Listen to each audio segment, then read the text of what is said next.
slap. Slap, slap, chop, chop. Slap, slap, chop, chop, screw. That's how we do. Rest in peace, DJ Screw. Rest in peace, DJ Screw. Yeah. DJ what? DJ who? DJ Screw. We're going to be at the Dirty Stinky next August if you're down. Yo, who'll be coming to the dirty, stanky, stank in Houston? Oh, yeah, Jeremiah. Yeah, man. Gonna be there with my boy Mike Watts. Yo, Mike Watts, pow wow. It's an Iceman pow wow, baby. It's like a blizzard out there. It's like a blizzard out there in my mouth hole. It's cold, Todd. It's cold. Cold. I could cut comedy date promos, fake comedy date promos like all day with these two voices. Yo, we're gonna be at the Looney Bin. We Looney Tunes, man. Looney Tunes, straight Looney tuning on that ass.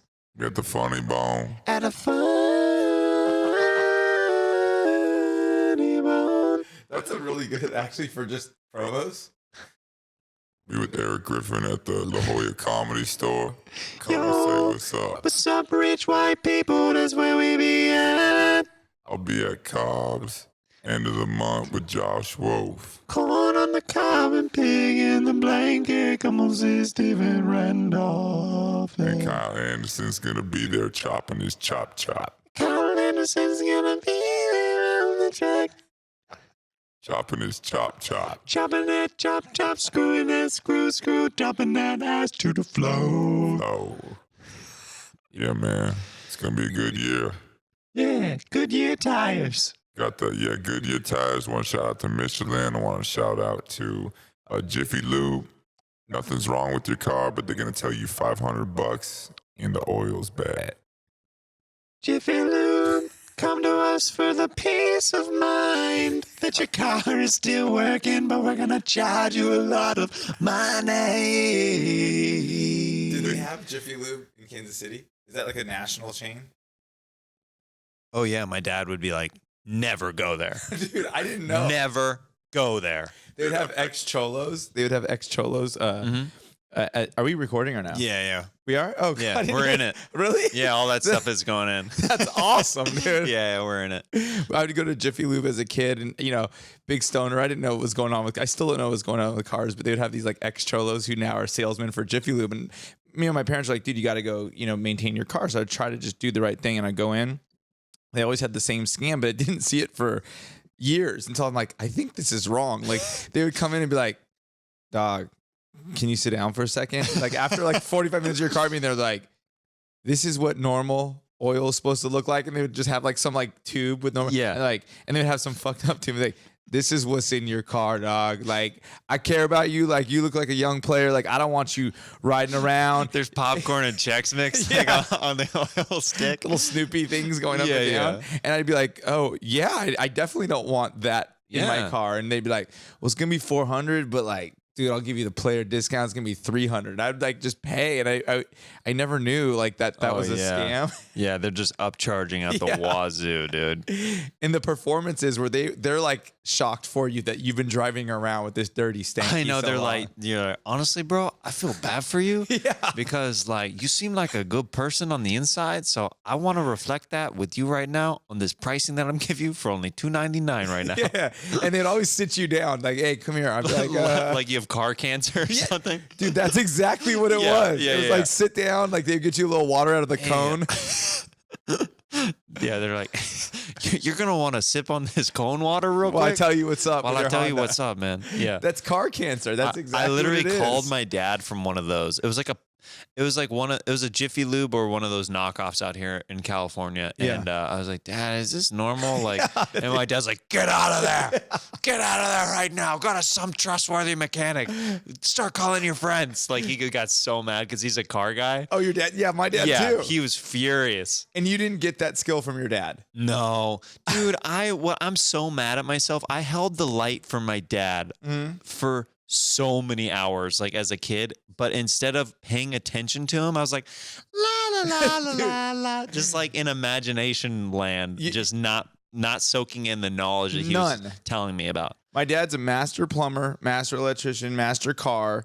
And I learned nothing about it. Yeah. Well, because I think what happened, he would be like, hey, do you want to fix something with me? I'm like, okay. And then like he was like really strong and just good at it. He'd go, all right, just take the goddamn wrench and then he would go, you try it. He's I'd like, be like, manhandle it. And he's like, here, just, and I'd be like, okay. Yeah, Like, just let me do it. yeah. Yeah, I'm like, yeah. okay. And now I don't know how to fix anything. Dude, I thought I had super strength once as a kid. Why? Because my dad was working on a car in the driveway, and I had just seen Superman, and he had it in neutral. Yeah. And I go like this as a kid, and I started pushing the car, and it's in neutral. Yeah, and I was like a beefy kid, so like I just put my weight into it, Yeah. and it started rolling into oncoming traffic, and my dad had to run into traffic and stop it, and cars were like honking and stuff, and I was like, I have superpower. My dad's like, why would you do that? The car was in neutral. I was like, what's neutral? I was like, he's like, it rolls around. It can go any direction when it's in neutral. I was like, oh. Use your powers for good, Jeremiah. Yeah, what are you need doing? To learn this now. Come on. The Lord has put something in you, and Yeah. it's not to be used like this. Yeah, you're using it for evil right now.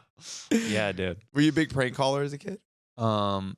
Actually, yes. But sometimes I wouldn't be able to pull the trigger on some of it. Like I'd be the kid who would be like calling Pizza Hut, and I'd keep a straight face, and or I'd be like, hey, could I order 20 pizzas to Katie so-and-so's house? Yeah. And they'd be like, yeah, okay, that's a lot of pizzas. Sure. Like they don't care. Like, Yeah. and then like I get all the way through the address. I had her address, the phone number, everything. I'm like, yeah, call this number when you get there.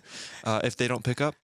If I don't pick up, and they're like, okay, how'd you like to pay for this? And I would panic there, and be, yeah, and then I don't have money. I don't have money. You know what I mean? Like they would know like how I was gonna pay for it. Yeah. I didn't put it together. Like, duh, they're gonna go to the door with the pizzas. Would you be pissed afterwards? I was mad at myself. I'd be like, oh, why didn't I see it through? I was so close.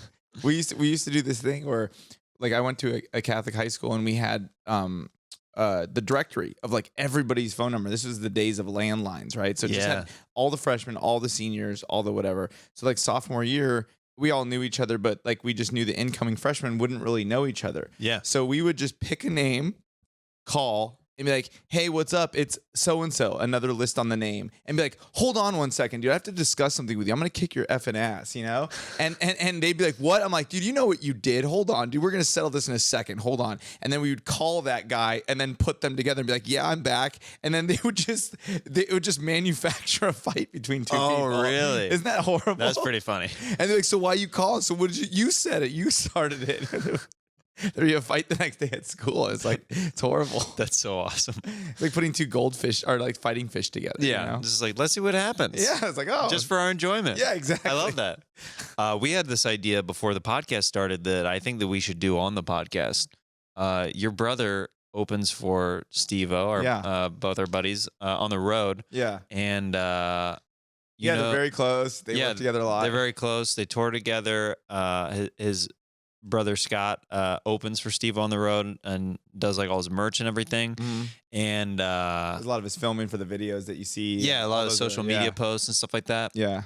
So we had this idea that we're gonna test out how good my Steve-O impression is, and I think it's great. And we're gonna call his brother Scott and see if we can convince him that it's actually Steve-O, and Steve-O's going to be mad about a complaint that he got from the comedy club that they recently performed at. Yeah, because my brother does not do stand-up.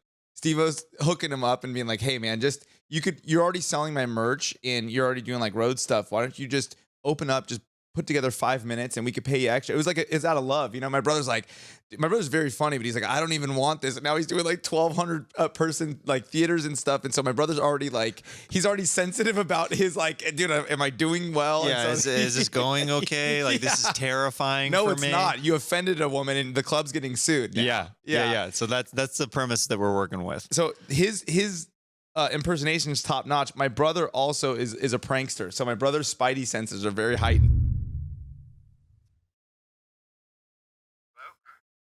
Hey, this is Josh from Comedy Zone. Is this Scott? Yeah, this is Scott. What's going on? Hey, I've got Steve on the line with you right now. I'm going to patch him through, okay? Yeah. Hey, Hello? Hey, Scott. Yeah. Hey, dude. Comedy Zone just called me, dude. I got some unfortunate news. This isn't Steve. Yeah, dude. Steve who? Dude, Glover. Oh, okay. Okay, You're so calling from what? Comedy Zone just called me, bro. They're still on the line. They called me with a complaint from the club from last month that we performed at. Yeah, that's weird because I'm standing right next to Steve. No, you're not. What? It's your brother. Oh, dude, I was going to say I'm at Steve's house. Okay, dude, we just totally fucked everything up, dude. Yeah, you guys blew it, dude. Dude, Steve, like, your brother said that you were not with Steve right now. I didn't know if you were. So we're gonna prank call you, dude. I'm right out in front of his house. Hey, who is this? It's Jeremiah and Watkins and Steve Randolph. Yeah, dude, I recognized Jeremiah's impression of Steve from the podcast. Scott has been on this podcast. I was like, dude, this is it. Okay, and I was like, oh, dude, I know this because I'm at Steve's house. I'm like, dude, this sounds exact. And then I was like, I saw the video of what you guys did, yesterday on Steve's podcast. I was like, oh, dude, it's totally Jeremiah. And then I'm like, Illinois area code, like, dude, we were totally busted. gonna say someone has PTSD from your first performance and they're suing the club. Yeah, I was like, okay, cool, this guy's pretty good. Then I stopped my tracks. I was like, why don't I hear on the phone? And then I was like, oh, okay, cool. Like, yeah, because I'm loading up books right now. It's out. Well, Well, whatever, Scott. Thanks for ruining our day. Yeah, nice try, guys. all right, we'll get you another time, dude. Put your guard up. Yeah, nice try. Later, dudes. Later. Love you. See buddy. Well, we tried. Yeah, that was ambitious. I mean, too bad that your brother already watched our episode of your podcast together. Talking about Steve. And you you had him and my brother on this podcast, and you did the impersonation. Yeah, which I forgot about that. But oh man. Well, we tried, guys. Yeah, that was fun. It was fun. That was a rush. Dude, I'm like sweating right now. I know. Dude. When you do stuff like that makes you, for me, like as a performer, like makes me nervous, whether it goes well or not. Like that was like, I was just like, oh, that's a high for me. Me too. That's such like I gotta chase that dragon again. We had him for a second because he didn't want to misspeak and be like, go fuck off. Oh, I know. Cause he's like, wait, Steve who? And I'm like, dude, duh. Glover. And he was like, okay. Which we'll bleep that out later. Yeah. We'll bleep that out in post Gage. I didn't know what to say because I was like, do I say his last name right now or yeah? You can say it. I think it's like public. Oh, okay. Yeah, it's public. Yeah, dude. Yeah, dude. Dude, I'm so glad. I'm so glad we did that. That makes me feel so good. Yeah. Because I haven't done a prank call in a long time. It makes me want to like get a better prank call off. Dude, well, this is kind of gnarly, but what we've done on podcasts before, and it's very fun. You know, when you call in your avails at the Comedy Store, Yeah. there's 99 celebrities calling in and everybody in between on certain days. And so when you call in, we call in fake avails sometimes. And the guy, Oh my goodness. because if you're a phone guy, you don't want to like this, you can't be a dick. Yeah. So Hey, it's Jeff Foxworthy. I want to call my avails want to in. come back. Want to come back. Yeah. And they're like, I'm about to go on tour, so I need to work out some time. That's 100%. You got any spots in the belly room, or what do you got? Yeah. What's going on there now? It's busy. I just need a 6-minute please allow. Yeah. Asking for a please allow. Yeah, asking specifically for a please allow. That's Hey, could I be your secret guest? That's amazing, Yeah. man. Oh, I'd love that. Yeah. my brother's spidey senses are good though. They're pretty good. Yeah, he he's sniffed like, it out pretty soon. Yeah. Yeah. Oh my god. Because the everything checked out for the first little bit. He's like, yeah, okay, Comedy Zone. Yeah, I was there last month. Yeah.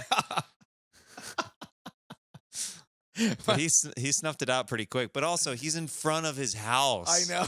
That's just unfortunate timing. I know. I know. Damn. Anyway, we tried. Anyways, that was fun. That was fun. Love you, Scott. Scott Randolph. Yes, shout out to Scott Randolph. Let's do this next segment. It's called Wig. Okay. Stagehand. Thank you. All right. I'm going to pick a wig for you. You're going to pick a wig for me. Okay. And then we're going to figure out who these characters are with each other. I love that. Yeah. That was the right choice. Okay. I think this is the right choice for you. yeah. I actually wish I was this guy. Right? Look at this. Oh, dude. Oh, what's up, man? Dude, I'm a freaking mess, dude. Yeah. All right. No, you're like, you're a mess, but a successful mess. Like Phil Henry or like, not Phil Henry, what's his name? The Beatles producer? The guy who... Oh, yeah. What's his name? Phil Spector? Phil Spector? Yeah, you're a genius. Okay, You have I'm a time for genius. your Okay, damn so hair. I'm a genius. Yeah. I think you don't look very smart. No, dude, I'm just stoked to be here. Yeah, totally. Yeah, I think you're like kind of like bobbing around, just like maybe you're my assistant. Okay. Okay. Yeah. So maybe I'm a CEO of a Fortune 500 company. Yeah. You're my assistant, Okay. and you can't get anything right. Oh, but I just love being here. But you're just so stoked to be here. Yeah. Our intern, assistant, like No, for it's some weird family connection that like You can't fire me. you're my wife's brother. yeah. Okay. So I can't fire you. You're like in the family. yeah. So like I can't avoid firing you, but I want to. And you take, even though your hair is crazy, you take what you do very seriously. Very seriously. Yeah. And you're a genius. You're like, do you understand what I'm doing here? Yeah. Like I'm like, Yeah, you're yeah. fucking making music, bro. Yeah. Daryl, Yeah. did you get my coffee, Daryl? Oh shit. Oh, I'm sorry. I forgot, Howard. I'm sorry. Daryl. Oh, dude, I'm so sorry. Okay, I'll get it. I'll get it right now. Do I need to get out the hitting stick once again? No, dude. No. I'm not gonna. I'm just like, I just have a lot on my mind. Where dude. is my splash of almond milk, Daryl? I forgot to get it. So you forgot the almond milk not only, but as well the coffee. Yeah, but I got a bagel. And how does that make you feel when you forget things, Daryl? Does it make you feel anything at all? Or are you just void of feeling?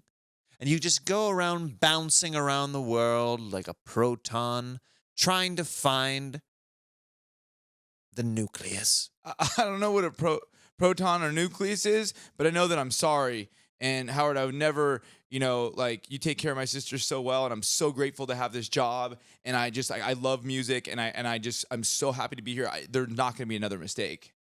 You know how I support your sister financially, right? Yeah, she lives like a rock star. Sexually, you have no idea how much I pleasure her. Oh. I want that to seep in right now. I want you to think of that because of all the mistakes that you've been making lately. How gratuitous and how pleasure-filled I make your sister whenever we have sexual intercourse. Dude, that's my sister. That feels so gross. And you are my employee. So get your crap together. Okay. And make sure my coffee's right next time. Now, my meeting, it's in 15 minutes from now. Okay. Who am I meeting with? You are meeting with Tommy Seisman. Tommy Seisman. Can you tell me what company he's from? He's with Quasar Arts, and they have a new synthesizer. I can't read my writing.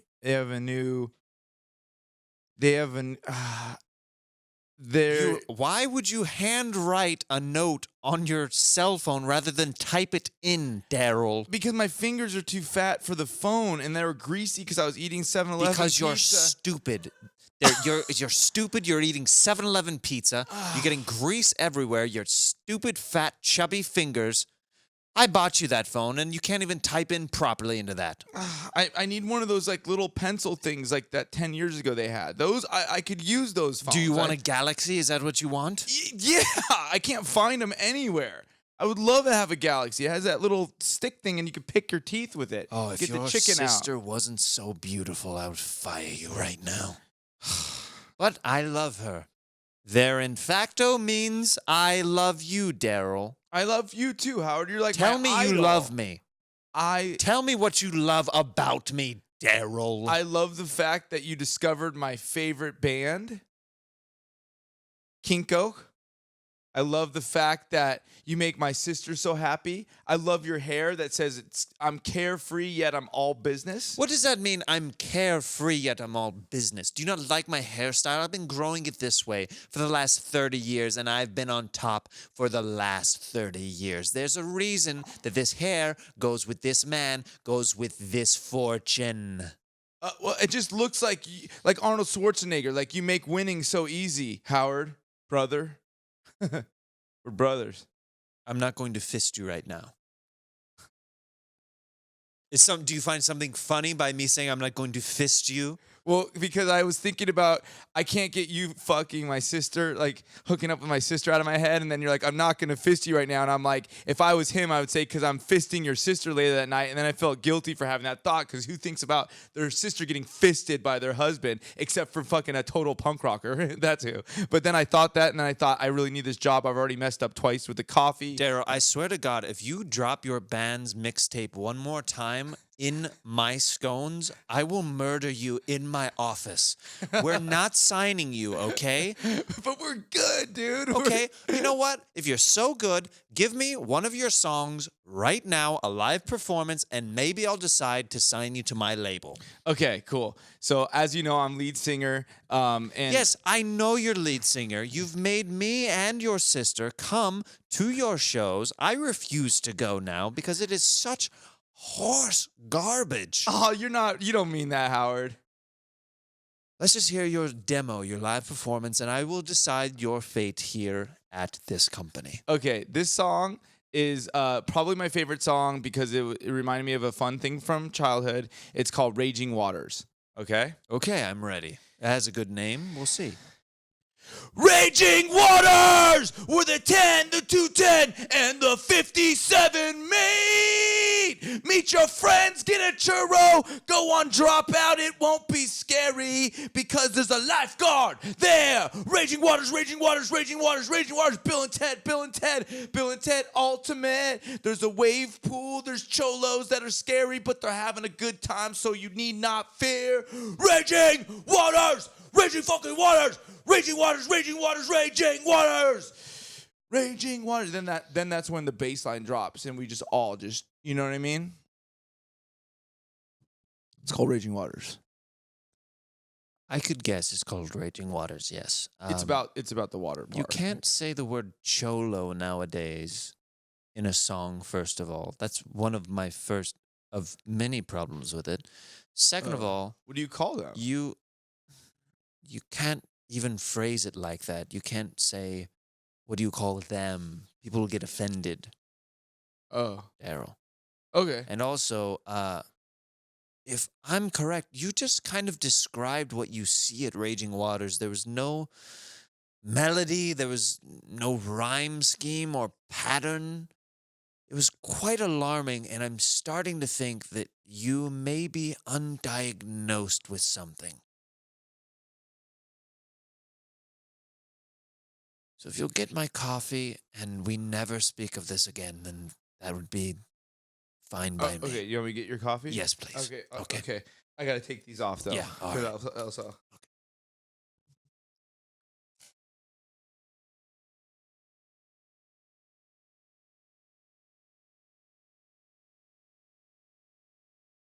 I think he's really going to get coffee. He left the studio. This is awkward. I was going to close this segment, but he okay. Yeah. All right. Do what you love is what the mug says. That's what I had them pick that one because it's like do what you love. To me means do music, do art. Okay, first of all, somebody else's coffee is inside of this mug. Oh. Okay. Can I have a second? Yes. Dude, I love you.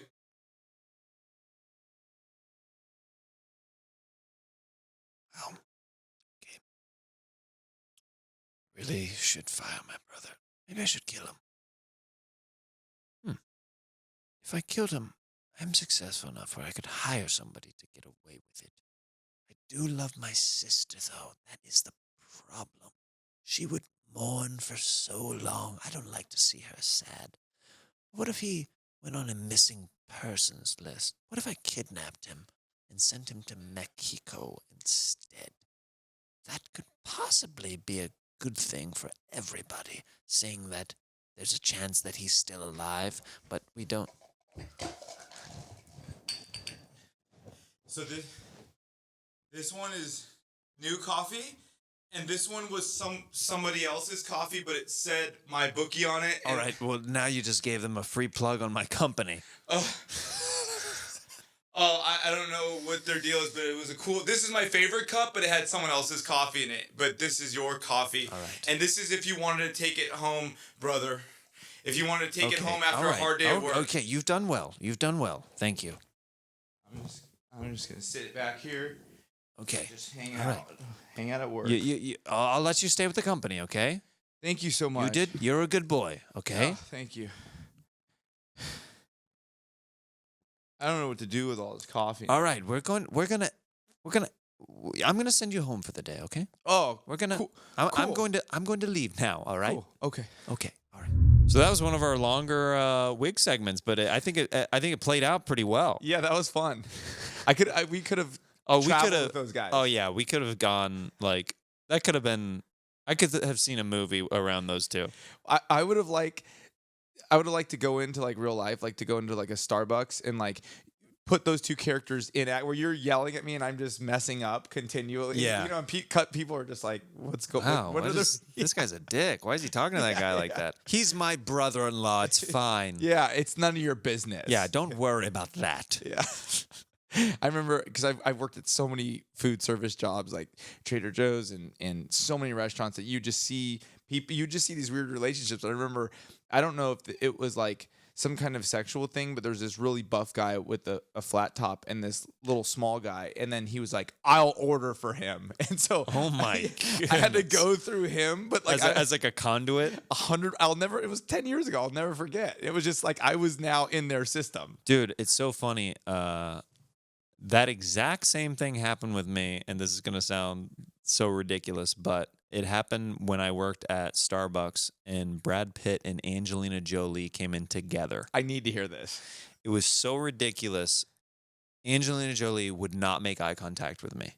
Really? She would not. She was very like she would whisper what she wanted to Brad. That's the relationship? Wow. And then Brad would be, he's like super personable, and he's like, hey man, how you doing? Like, I don't know what time it is. He's like a Midwest guy. I think he's from Missouri or somewhere. He's like a Midwestern guy. He's very like, yeah. And then like they had they're like white kids with them, and they'd be like, oh, what do you want? And then like she would it was literally like a game of telephone. She'd listen to what the kid want, and then Angelina Jolie would like whisper in Brad Pitt's ear, and he's like, yeah, we'll take one of these, and That's strange. yeah, it was very weird. I remember I was working at home restaurant in Los Feliz, and it was a day that I wasn't there, but the day that I was off, I guess they weren't happy with their order, and they came into the kitchen and started shot calling. I was like, whoa. Wow. Yeah, like what with all of their kids. Wow. I had this. This just reminded me of Chelsea. Always thinks this is funny, and so does my buddy Bill. Like, but so these, I don't know if they were hippies or what you would call them. This couple would come in and eat when I worked at a restaurant in Pasadena 5 years ago, and I believe some of it. I believe in crystals and just some different stuff. But they would wave a crystal, a necklace with a crystal over over every. They would circle it, right? Every dish? Over every dish, and it would tell them to eat it or not. Every single bite, the husband would do some hand grabbing thing, and he'd say, "My hand knows when it wants to eat." It was almost very Martin's. They had turtlenecks on. There was a power. I don't know if it was good or bad. There was a power at this table. So they would come in. They were regular customers. They're very nice, and I forgot his Diet Coke. Right, I just was slammed with tables. He goes, my Diet Coke. And I said, I'm so sorry. I'll get it by right the way, now. anytime somebody does like this, you're like, that's a red flag. Just Red flag. Just like on a mental stability level, anybody's it's like, hi, we need to talk. When you touch the tips of your fingers to the other tips of the fingers, it's like, oh, this person has some deep stuff going on. I felt the character, and I could feel you from the side. Can I get what that looks like? Like you just channel, hi, I'd like to talk to you. Hi, I'd like to talk to you. I don't like that. That's no, scary. it's very. I don't like that. Hello. Hi. Hi, real quick. Yeah. Those eyes, it's eyes, the and eyes. it's a sword without a sword. It's almost like we're cutting into the what? Yeah. Hi. Hello. Hi. It's definitely a hello. Hello. It's powerful, dude. It is. I mean, it's like it brings up some kind of energy. You're right. But so I forgot his you Diet forgot Coke. Diet Coke, yeah. Forgot it again. So now I come back. Hey, it was just a mistake. I don't know what happened. The third time I said, he goes, my Diet Coke. And I said, I'll be right back. He, dude, at this bold, grabs my hand and does this thing. I don't know what he did. He went like this. Imagine, I'm in my 30s. You don't do that to somebody in public. And he goes, grab my Diet Coke, gentle correction. Jeremiah, I ran, and I'm a feisty guy. I ran like a little subservient sex slave. I ran to the thing, got his Diet Coke, and ran back. And then he goes, thank you. Ooh, I just got the chills. Oh. And he goes, thank you. And I go, he did something, and it worked, and I felt embarrassed, in awe. And like ashamed Ashamed. that like you as a grown man followed like cult orders immediately just through like the pumps of a few Gentle correction. gentle correction. That's so creepy. Get my Diet Coke, Jeremiah, get my Diet Coke, gentle correction. Just getting up immediately. Like, I literally zombified. went to the fountain and got master his Have you drink. tried that with your wife or anybody else since then? Just like somebody's arguing with you and like gentle correction. Just like Chelsea does it as a joke, but I Oh, know it's that's coming. so She goes funny. gentle correction, and it's like when I do the yeah. gentle correction. You just get the shivers. You're like, oh God, I need to take a cold shower right now. I This know. is whatever the guy wants or the gal wants. dude. Gentle correction. Gentle correction. Isn't that strange? It's very strange. And then I had to be at that table knowing that I was just marionetted, and he would come in, and I gave him great service because I didn't want to go through Does that. he come back in ever? Yeah, he came back in. He would Oh. tip. He was like a nice guy. It was my mistake, but that was just a bold. Did he ever do that to you again? He didn't need to. What? Yeah, I served him, dude, and I'm embarrassed. I'm not proud of this, but yeah, I didn't make any more mistakes. That could be a comedy album name, Gentle Correction. Gentle correction. I like that. Yeah. Gentle correct, or an '80s synth band. You know, Yeah. like gentle.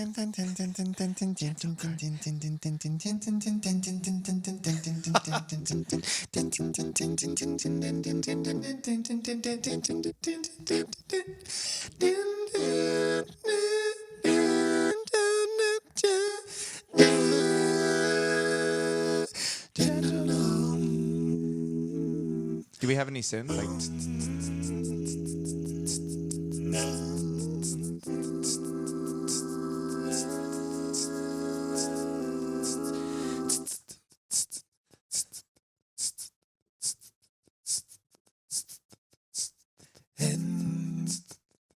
he had up the art of gentle corrections.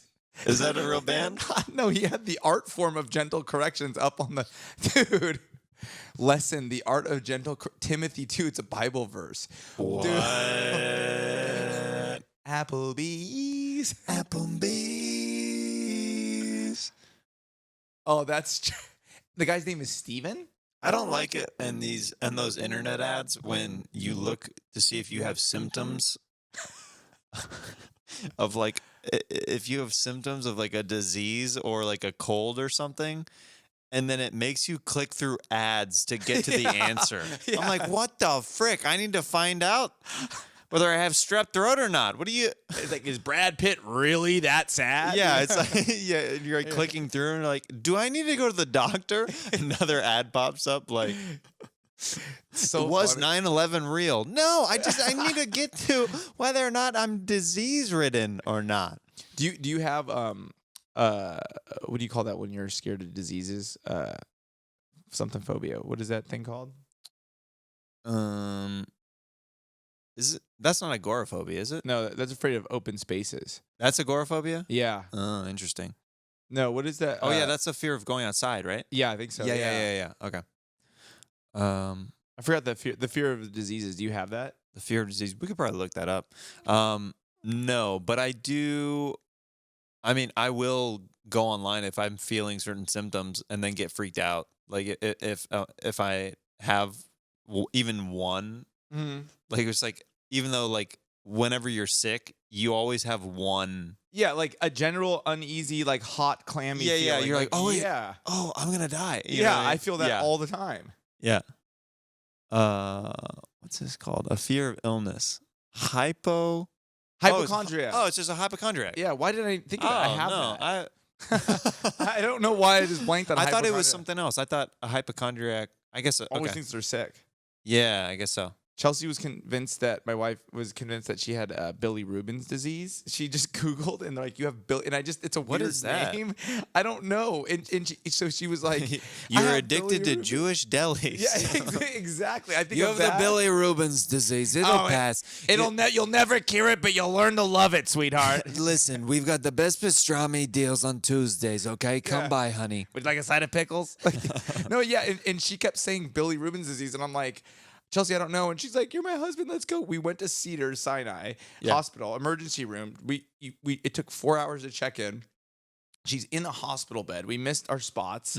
And, you're a husband. Like, sometimes you just have to, like, your wife does something. You're like, I have to go along with Yeah, this, I gotta be there. Yeah. I have to be there. Yeah. And we're there. And so the doctor was like being cool and everything. And she's like crying. She's like, do I have Billy Rubin's disease? And he was like, he laughed and then apologized got for laughing. composure real quick? Yeah, It yeah. was like, how do you even know what that is? And she was like, tell me my Billy Rubin's count is fine. He's like, it's fine. That's shocking that you even know what that is. That's so far from what you have. She's like, what do I have? He's like an over imaginary mind. Like a common house cold. yeah, he's like, you're fine. Yeah. And Chelsea kept crying and being like, so you sure it's not Billy Rubin's? And he was like, Like the more she says the name, the more he's trying to like not laugh. yeah, it's like, it was like a shocking thing. He's like, no, you don't have Billy Rubin's disease. I think of Paul Rubens, who's one of my favorite comedians. Like, it just Oh, it's also called Gilbert's syndrome. very fitting, Wow. Gilbert Gottfried syndrome. I think I have something again. I don't know. I think it's pancreatic cancer for all I know. Billy Rubin's Gilbert's disease. That's so funny. And she brought it up the other day. Why wasn't I in the new Aladdin movie? People know that I'm the best Iago there is. I have that disease then. If that's what it is, why Yeah. am I not in this? Yeah, yeah, the why I am I have not- Gilbert's disease. Yeah, then. that's called FOMO. Yeah, that's called FOMO. yeah. But it's still funny because I could like say something about Billy Rubin's and she's for some reason still is like, you think I'm like, Chelsea, you don't. No, you don't. You don't have But Billy Rubin's disease. Yeah. But that's her gentle correction. I need to do a gentle correction on You her. should should do that and be like, you should squeeze her like this and be like, you have Billy Rubin's disease. Use it for bad. Use it for bad. Ooh. dude. Yeah. Oh my God. Yeah. Squeeze her wrist. Gentle You have Billy Rubin's. No. Gentle correction. Gentle corrections. There's another weird thing that a girl was friends of my really good friend. She was a dominatrix, and she said if you want to manipulate any man, there's this move where you grab them underneath the jaw. You grab their jaw, like I don't know if you've ever been bass fishing, where you pull up the fish and you kind of like grab its lip or whatever, and it like paralyzes it. Yeah. And you have to do it with confidence, and you say something, and it works. And so my friend was like, he watched it happen at this New York nightclub. She was like, we're getting in. She told my friend watch, and she went up to the bouncer, and the bouncer let them in. So I had told I was working at another. It's so embarrassing that all my stories are restaurants, but I was working at another restaurant and a busboy was really mean to this server. And she was like, he won't do anything I say. He's disrespectful. And I told her, and she was kind of a funny person. And I told her about this. She goes, I'm willing to do that. Like I'll do that. So she was like, watch, I'm going to do it. I missed it happening. So I go back. There's a bread room, there's a breakfast where there was a toaster. We just put butter everything. Yeah. He's back there with this guilty smile on his face, holding his cheek like this. And I walk in, I'm like, hey, what's up, man? He was like, hi. And then I was like, something changed. From then on, she was like, it worked. He's cool with me now. What? Isn't that strange? That's so weird. Yeah. It's a gentle, I guess that was a not so gentle correction. A not so gentle correction. A forceful correction. But It also gentle correction sounds like you're doing sex bad and you're like readjusting and you're just like gentle correction. yeah. That's a character too. Gentle? Okay, sorry. It's a professor having sex. Joe, gentle correction. Yeah, exactly. Yeah, it's like a Oh. doctor being anatomically correct while he's like That's a great it's like character. fingering a woman and she's Yeah. like, oh, that doesn't feel. Oh, sorry, gentle correction. Exactly. Yeah, he's professional. He's clinical. Yeah, he's very clinical with Gentle every correction? sexual. Now Is this- we are going to what in the Urban Dictionary is called 69 right now. Okay, You comfortable with that? are you okay with that? Yeah. Okay. Okay, Now great. assume the position. Assume that. Okay. Right. Okay. That's All right. a There's little off. going to be some entry in 3, 2, and Oh, tell me if that's 1. cold. Okay. No. No, That we feel okay? right? It's Okay. almost over. To the right. Okay. Gentle correction. Yeah, gentle correction. Okay. Perfect. I'm so glad this came up. I haven't talked about gentle corrections. It's just been in my mind. Yeah, it's just been bouncing around in there. Once that happens to you, you don't forget these kind of things. No. Something I will scar you. I will Something never scar you where you're just like, oh, I'm going to remember this forever. Yeah. Well, can you name me something from your childhood or lifetime where you're nothing bad, but where you're just like, I'll never forget that. Trying to think of something like that. My buddy.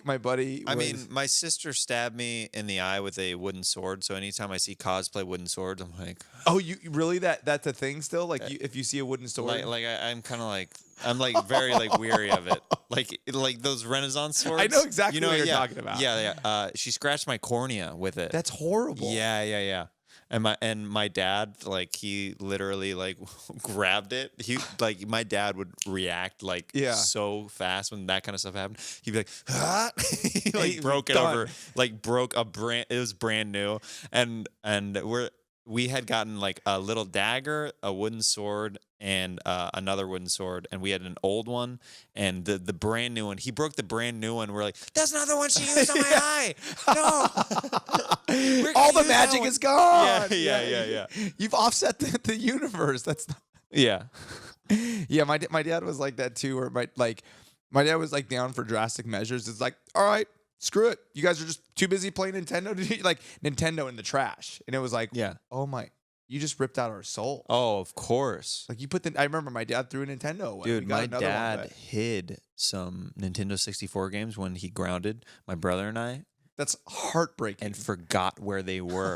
So whenever the grounding was over, we're like, where are they? He goes, honestly, I forgot where I put them. We're like, no. That was like life, you know, back then. that was So- everything. That was dude. everything. What games Yeah. do you remember? What games they were? Dude, it was GoldenEye.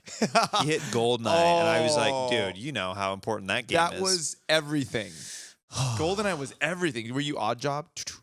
No, I That's didn't like cheating. Yeah, I didn't like playing his Odd I Job. like Odd Job. That's cheating. Now we some people may not know how we know each other. We know each other just through the Comedy Store mainly. Mhm. And what I like about you, and we talked about this a little bit on your podcast, you take a lot of risks on stage, and we both do like different characters and stuff like that. And that's one of the reasons I want to have you on the show, is I knew that you would like be a perfect fit for this kind of stuff? format. Yeah. Now, and we've known each other through the Comedy Store for a while. But before you got into comedy, you had a pretty crazy past with some different like substances, Yeah. and would get in different fights and Yeah. different stuff like that. Like it was like a very from what you've told me.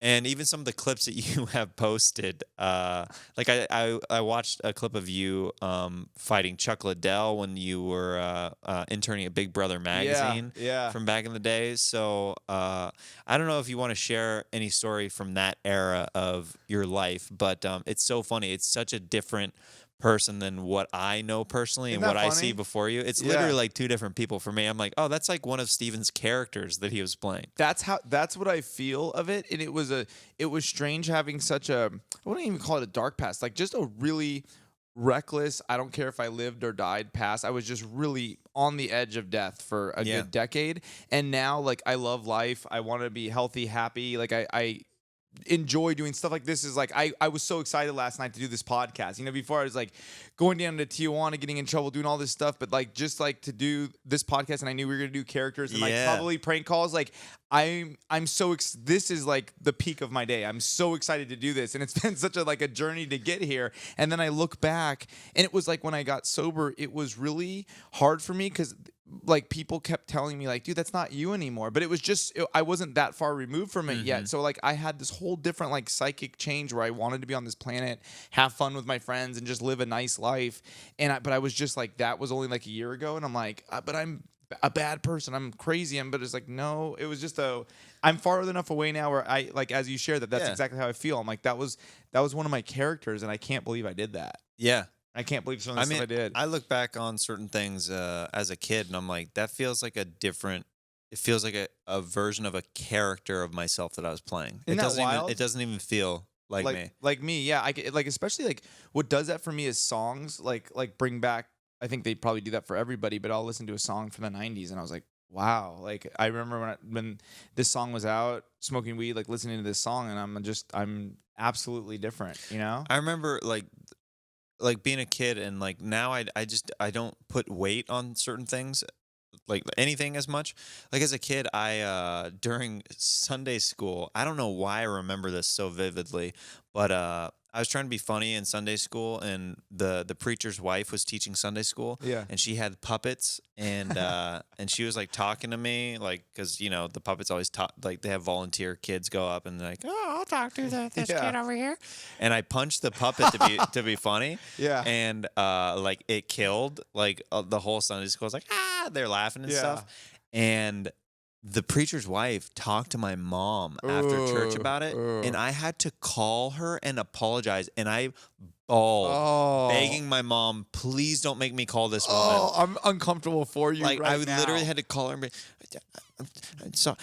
I'm sorry that I punched the puppet in Sunday, and it was just like so cringy. Like, and I don't even know why I got so worked up about My it. hands got sweaty. I don't even know why, but like that's what it feels like. Why would I get that upset? But in that time, like that was like heavy stakes. You have to call the preacher's wife. What? Yeah, that is heavy stakes. Yeah. It's like I always think about that when I get stressed out, and I've we won't go into detail about what we talk about, but over the last 6 months, I think I've called you twice with some personal, just personal frustrations and stuff like that. And you've really, really helped me. And one thing that I like that's helping me is like, okay, 10 years ago, something that was tripping me out so bad, I could just laugh that I was even concerned about that. I'm trying to be in that now and be like, this is all whatever I'm stressed out about, or some goal that I'm achieving, or something I'm so freaked out about. In 10 years, I'm gonna be like, I tripped out on that. Yeah. When I first started comedy, I would have a bar show and I would be really nervous to perform. And I'm like, I can't believe I was nervous to perform at a bar in Pasadena. I made a conscious choice about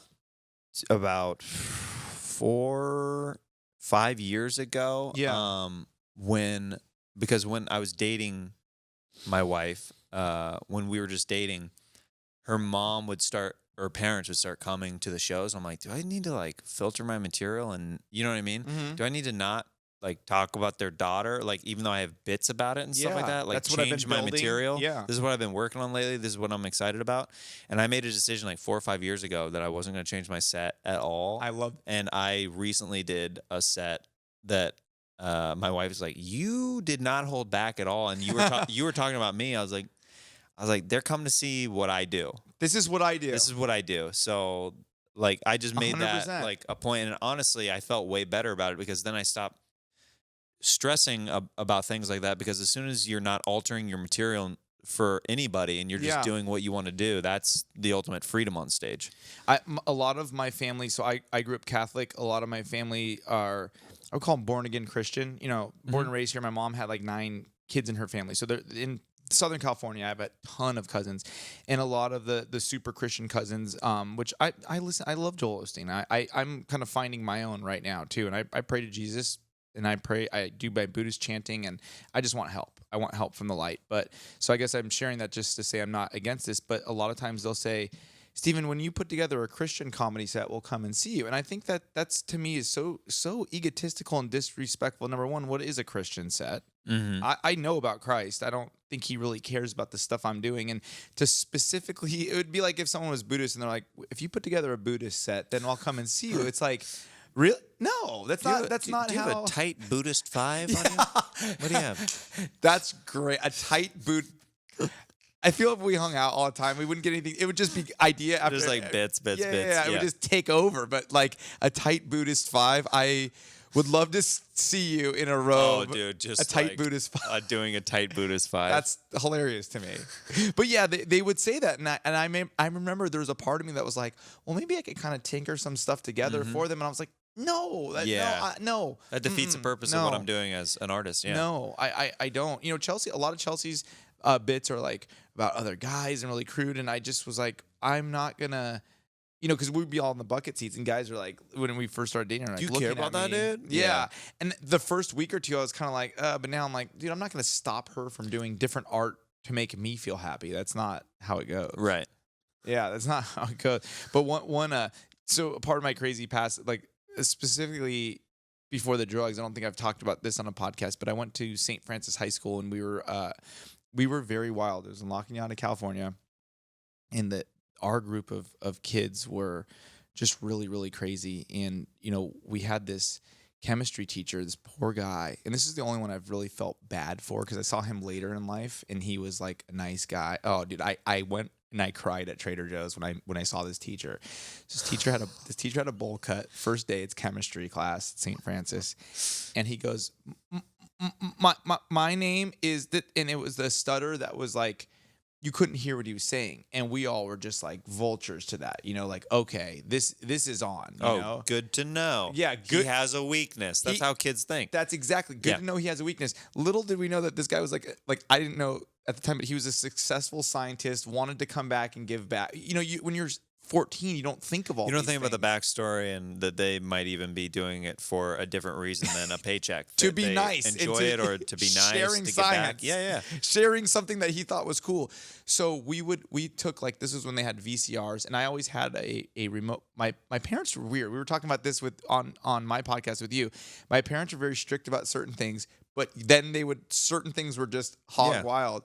And I remember there was a late night infomercial for a remote control watch. Like one of those calculator watches? It was a calculator. It looked like a calculator watch. You bought it at Costco, but it changed any single VCR, DVD player, or television, and it came with a little code book. So you would go, oh, Casio, or and you would flip the book to that, dial in that code, and then you could hijack that TV. And my parents were just like, that's fine. And so I had this on me at all times. So we'd be eating at a pizza parlor, dude, I'm changing channels, and people would be just freaking out, and I would just put the volume all the way up, down.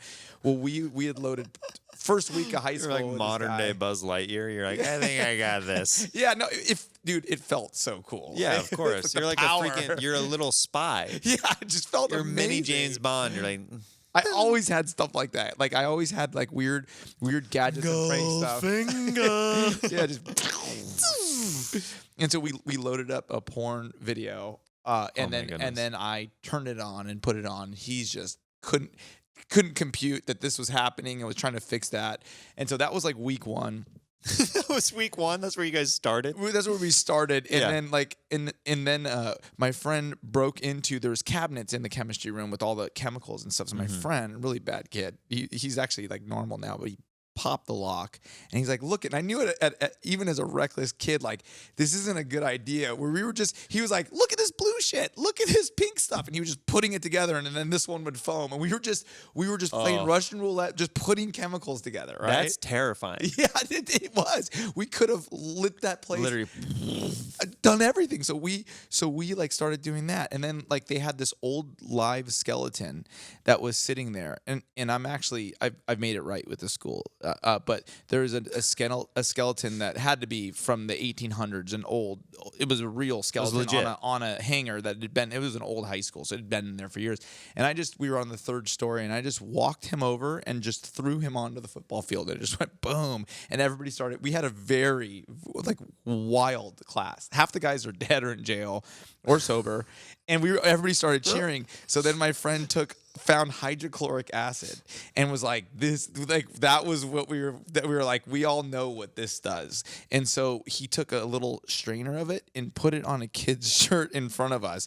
And I don't know, like Bonanza's kind of an old show, but like when the map was just burning like this, the kid's shirt just burned off of his entire back. It was just. Well, what about his skin? We had to do that little bath with the shower, like oh the little, my goodness. because he was like, ah. So then that happened. I want to shout out the guy's name who did it. So then my friend Nick Papik, who passed away on a Jamie Foxx movie shoot, he ended up becoming an arms specialist for movie sets, but he was a really funny, like I think Croatian kid, but he looked Indian. He's like Indian Croatian, like Indian looking like Croatian kid, and he had like puffy hair. And he goes, "Watch this!" And he took the acid and threw it into a light socket. A 4-foot blue flame came out and hit him in the chest, right? And his hair went up in an afro, and he just mumbled the rest of the day. Nick Papik, rest in peace. He was just like, oh my.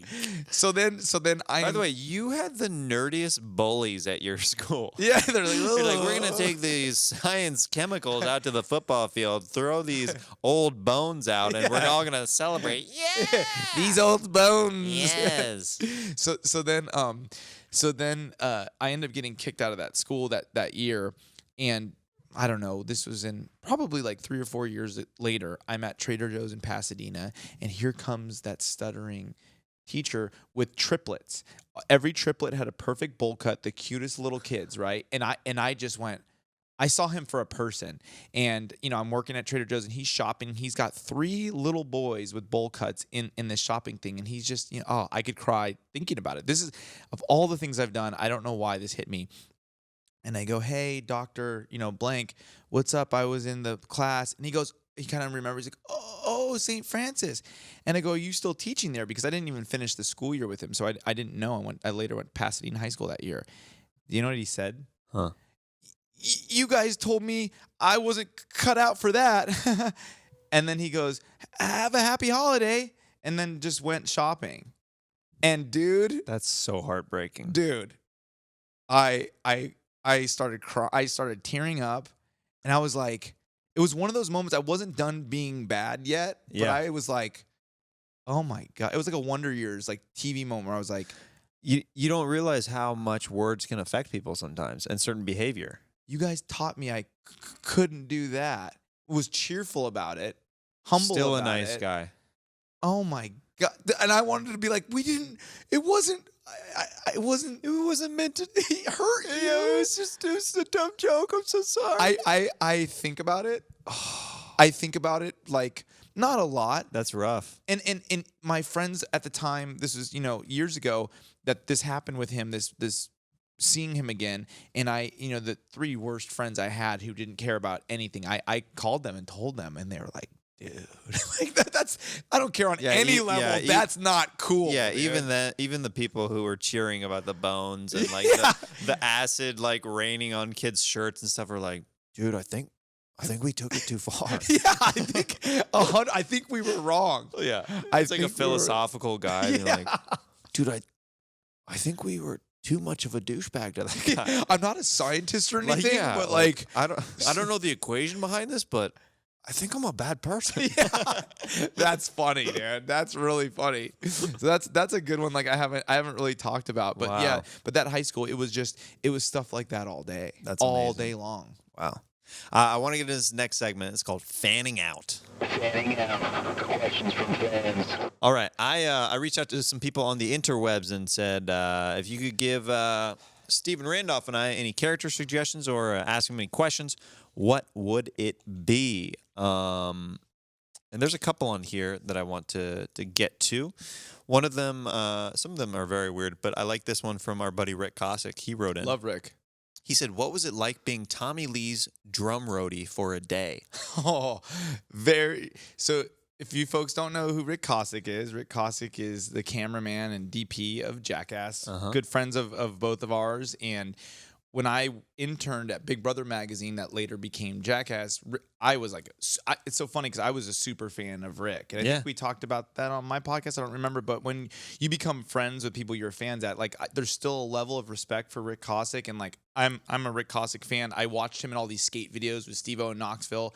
And when I actually ended up interning, I was like, wow. And Rick was like, don't be weird. Let's just go get a burrito. Like he was like, really like, come on. I don't. It's all good, dude. Rick's such a funny guy. He's playing it off. Yeah, he's very funny. And he's a close friend now. But there is that level of like, dude, you're Rick Cossack, like, you know? And so when I worked at Big Brother magazine, they made me, during the Chuck Liddell, that same time period, they made me do all kinds of crazy stuff. And so they would come in and be like, dude, you're doing this or you're not a part of this magazine anymore. You're fighting Chuck Liddell. And that was before he was famous. And I said, who's Chuck Liddell? And they go, well, he's on an Ultimate Fighter video game that they're trying to promote. And Chuck Liddell came in, put the video of VHS on of him and some illegal Brazil fights just smashing a guy's face. And he had that and I was like, okay. And then he's like, all right, we're going to, you know, I ended up fighting him in that same backyard that Knoxville did all of his first stunts at. And so I'm like, dude, I didn't know he ended up being the sweetest, nicest guy, hurt me, but could have changed my life, hurt me. And he could have leveled you. And I didn't know if he was cool or not. I didn't know if he was just some, you know. Well, that's the thing.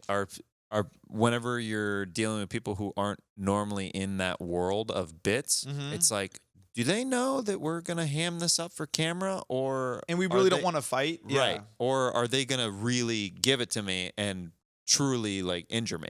I saw the last Kill Tony, you know, in Bisbing. Is that how to say it? You know, yeah, he was on there and he was having a good time and fun. And I was just like, I hope he understands that this is all in, you know, the same thing, that this is all in fun. Yeah, and no one really wants problems. Oh, with you, for you sure. know? Yeah, I get that feeling. Yeah, there too. was some verbal stuff that was going on back and forth that I was like, I hope that he is No, cool totally. with this. That's what I'm getting at. Yeah. That's what I'm getting. I'm like, I hope he knows this is a game, because then he could just be like, you know what? Let's handle this like men, mates. You know what? I think I'm going to pop him in the mouth real quick. Yeah, I don't like what you said. Yeah, I don't like that. Yeah, No one bit. No. That's how it would go down. Yeah. I don't like that. You know what? I don't like what you just said. Yeah, and then there's a part of me that likes playing in that area where it's kind of like fun. I mean, It's like, I mean, dude, that's why you and I, if we ever did like a prank camera show or whatever, it would be next level, because you and I we have a switch that turns off. The safety switch turns off if we're going for the bit. I think what it is, Jeremiah, is I'm more afraid of it not being great and funny. Than being hurt. That's exactly. Embarrassment of it not being great. It's more like the last thing that we are saying is like, did we get that? That's all. Steve-O's like that. Did we get that? Tell me we got that. Yeah. That's either in you or it's not. You can't. That's either in you or it's not. I think so. And I don't know where that comes from, but yeah. So like, no, if you know, I'm insecure about a lot of things, but if you and I did a hidden camera show. It would be so fun. It would be incredible. So one of the things, getting back to Rick Cossack's question, one of the things, Tommy Lee had a band, Methods of Mayhem or something of Mayhem, and they were playing at the Whiskey, which was right across from where the Comedy Store, or no, the House of Blues, which was right across from the Comedy Store, and they said, you're going to be Tommy Lee's roadie for the day. Make this interesting. So they went in and I had to be one of his roadies, right? And so they had hidden cameras in the House of Blues that no one else knew about. And this was before like they were asking for permission. So then when it came to Jackass, I think it actually, and it doesn't sound like it, but it became more professional. But before Jackass, when they were just filming Just total stuff, guerrilla warfare. dude, it's just wild. Yeah. It was wild. Jeff Tremaine, what he's done, and all the, and Steve-O and Knoxville, all those guys, and Rick Cossack, Chris Pontius, like what they did even before Jackass was like that shaped my whole thing. But they were like, dude, this better be funny. So I'm like, well, what am I gonna do and be funny to be a roadie? So they have this whole thing set up. They have hidden cameras. And then Rick was gonna come in and sneak in with another camera. So I'm a good worker. It's very strange. I don't mind hard work. So I just forgot I was doing a bit and just became a good roadie and was setting up his drums, and like I acclimate. I just want to be accepted. So I'm like, they're like, we're taking a cigarette break. I'm like, yeah, roadie life. And I wasn't doing anything funny. I just was a roadie, you know, and I was just building Tommy Lee's drum sets and like the thing. And I had forgotten like, oh, this is all being filmed, and I was just carrying stuff. So Rick was like, buddy, like you like do something. Gotta amp it up. You gotta amp it up. Yeah. And I'm like, I'm scared, dude. It was Tommy Lee's whole, like, I was like, I'm scared. And so we walked down to the liquor store, which was on like Crescent and Sunset.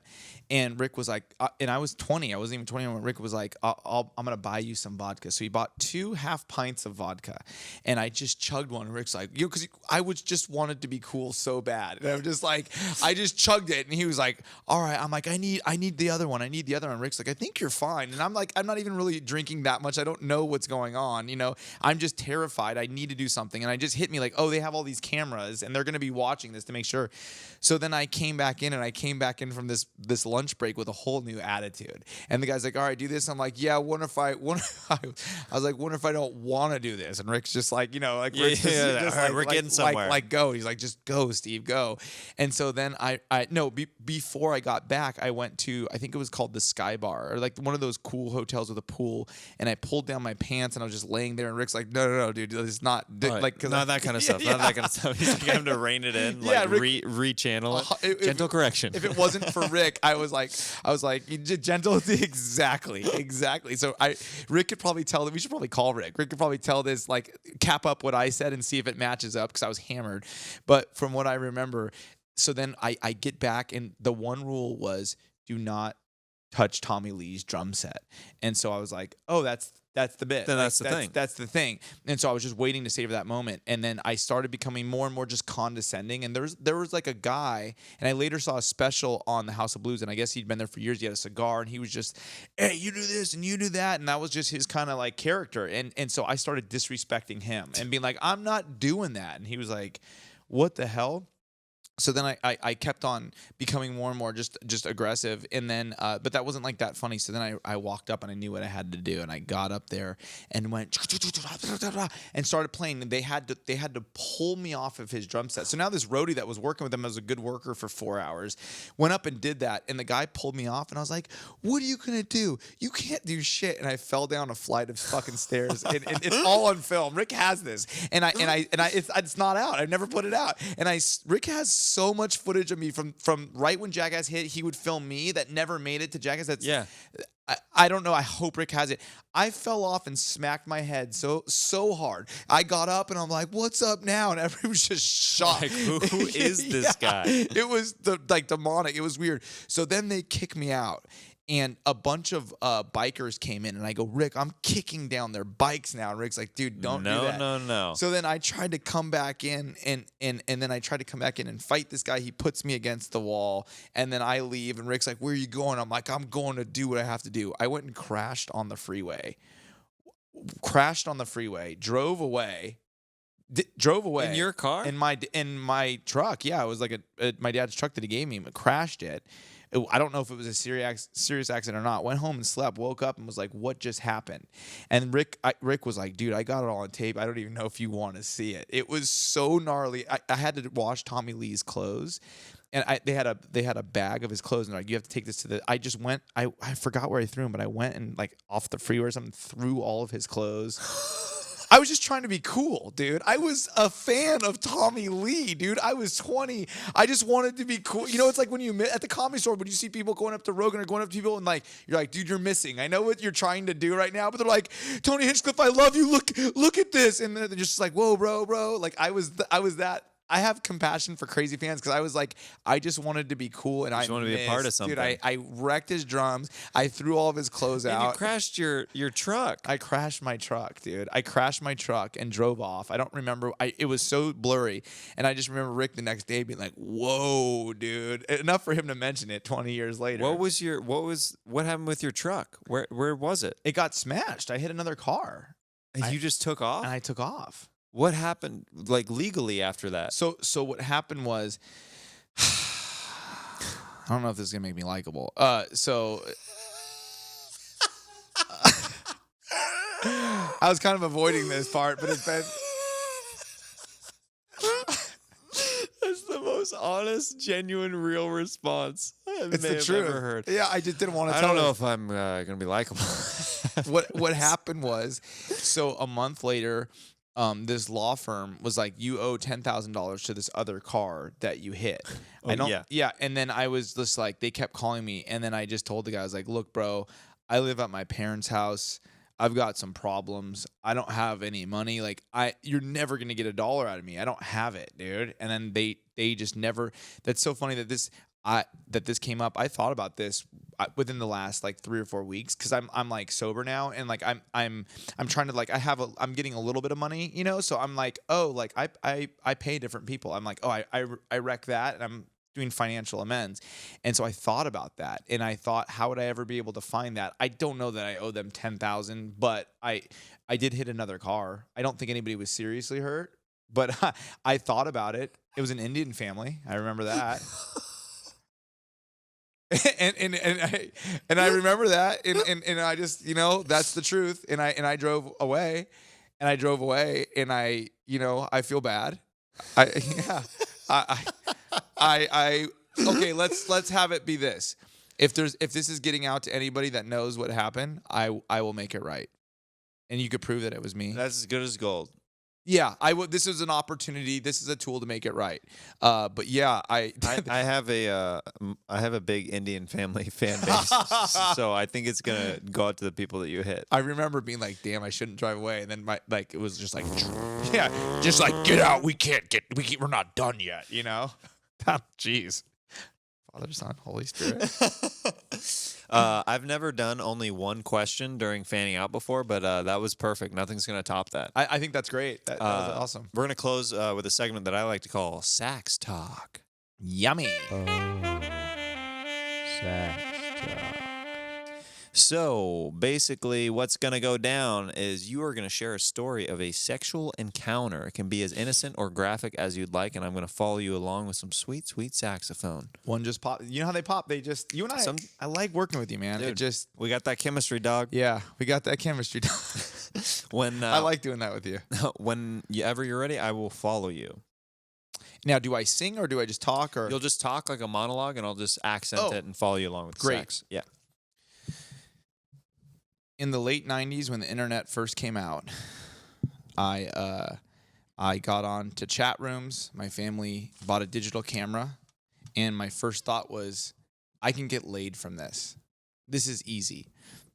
Going to Pasadena chat rooms, 19, male, Pasadena, you know, what's up, straight, whatever.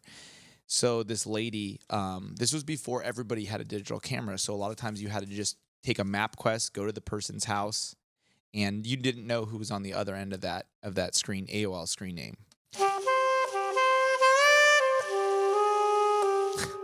Yeah, bring it back. And so this one lady with a screen name said, "Hey, I want to have sex with you. I live in Whittier, California." Got in that same green Chevy truck that we talked about in the bit before. Printed out a MapQuest printout from my mom's computer. All that I knew is that she was in the back house. I walk into the back house, and the lady was very, very big.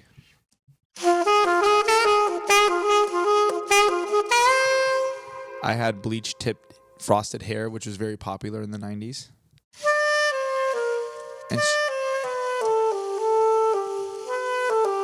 And she goes, "You're going to be my little Justin Timberlake," and grabbed me and pulled me into the bedroom.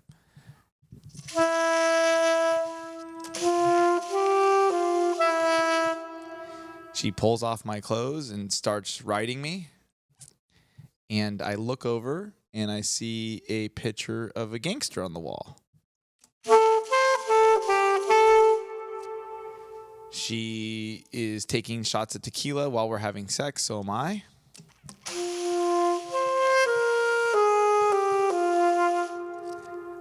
I finally got the courage to ask who the scary man in the picture was, and she said, "That's my son. He's sleeping in the room next door." And she said, "If he wakes up, he's going to try to kill you, but that's what makes it more fun." At this point, I want to go. This is before cell phones. No one knows where I'm at. And she's bigger than me and stronger than me and not letting me go until I finish the job. So I was trying to be quiet and I was terrified, and I'm having sex with her and she's screaming and screaming, and I'm putting my hand in front of her mouth because her gangster son is sleeping in the room next door. And I finally orgasm. And then I go, I gotta go. And she's like, we're not done yet. And she kept going and going. And I was just praying to God, please don't let this gangster wake up because he's gonna kill me. And then I was able to slip out and duck one of her like grabs. I got my clothes on and I kind of like said, let's go have a cigarette. And then I went outside, had a cigarette, ran into my trunk, and went home. And that's my story.